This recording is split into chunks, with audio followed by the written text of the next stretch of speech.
పోయిన మంగళవారం నుండి బిషప్ క్రిస్టి ద్వారా ఇది ప్రారంభించబడింది.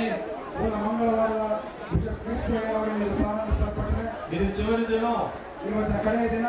ఈ రోజుల్లో మీరు అనేక ఆశీర్వాదాలు పొంది ఉన్నారని మీకు నేను దేవునికి వందనాలు చెల్లిస్తున్నాను.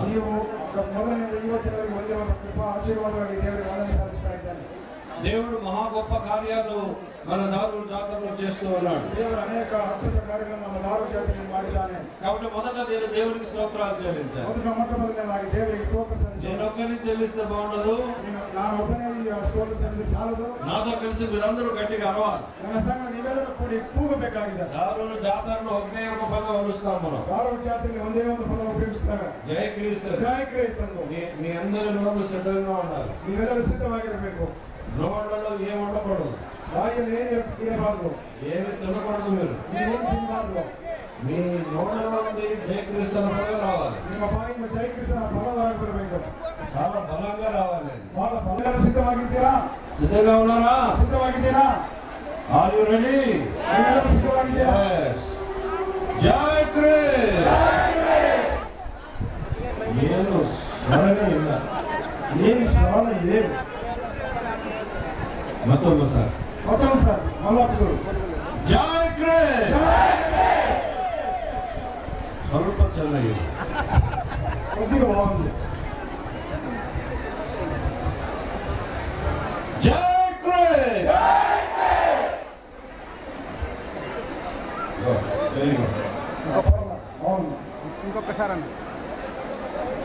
ఇది 89వ సంవత్సరం జాతర. ఇది 89ನೇ వార్షికోత్సవ.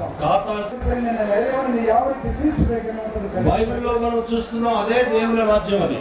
ದೇವರ ವಾಕ್ಯದಲ್ಲಿ ನೋಡ್ತಾ ಇದ್ದೇವೆ ಅದೇ ದೇವರ ರಾಜ್ಯ ಎಂಬುದಾಗಿ. క్రైస్తవ మత సారాంశం ఇదే. క్రైస్తవ మతದ సారాంశం ఇస్తే దేవుని నీవు ప్రేమించు. ದೇವರನ್ನು ನೀನು ಪ್ರೀತಿಸು. నీ పొరుగు వారిని ప్రేమించు. ನಿನ್ನ ನೆರೆಯವರನ್ನು ನಿನ್ನಂತೆ ಪ್ರೀತಿಸು.